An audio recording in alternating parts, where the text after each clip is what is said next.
Et un jour, un neurologue confirme que vous êtes atteinte du syndrome de la Tourette. Vous commencez alors un traitement et là, c'est la descente aux enfers d'une certaine manière.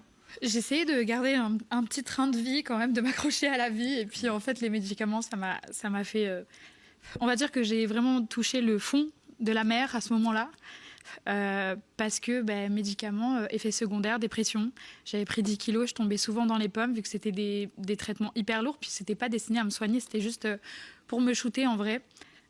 Encore une fois, je parle de mon expérience. Il y a peut-être des gens pour qui ça marche.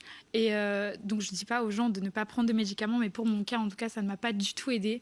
J'ai dû être sous antidépresseurs, anti-anxiolytiques. Et là, ça a été encore pire pour moi. Je ne savais plus qui j'étais. Je ne savais même plus pourquoi j'étais en colère ni rien.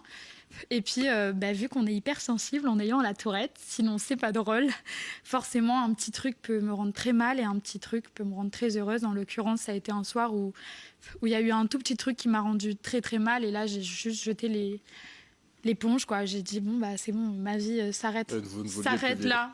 Et donc, je l'ai fait quand même. J'ai essayé de mettre fin à mes jours quand même 2 fois. Jusqu'au jour où mon papa m'a pris entre 4 œufs et il m'a dit, soit tu te perds, soit tu te bats. Et nous, dans notre famille, on se bat. Donc, prouve maintenant que tu es de notre famille pour de vrai. Et j'avoue que mon ego de portugaise a pris le dessus. Et le soir, j'ai eu ce fameux déclic. Donc c'est votre père qui a réussi à trouver les mots aussi? Ouais.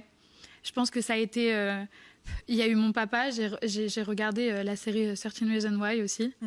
Qui m'a, je pense aussi, les mots de mon père plus cette série, ça a fait un mélange en mode bon. Il y a une jeune qui se suicide à cause de harcèlement scolaire. Et maintenant, la séance est censurée, mais à l'époque, elle ne l'était pas. Et je crois que ça m'a un peu permis de me dire, ok, je veux pas être Anna, en fait. Et du coup, je me suis regardée dans le miroir, je me suis giflée au sens propre du terme. Et je me suis dit, maintenant, on va s'accepter, on va s'aimer, puis on va surtout se battre. Et bien évidemment, il y a toujours eu la musique qui est arrivée en même temps que cette maladie.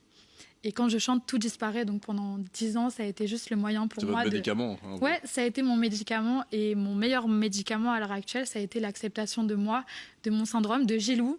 Et juste de plus calculer le regard des autres ou les commentaires nuls. Et juste de m'aimer et de m'accepter comme je suis.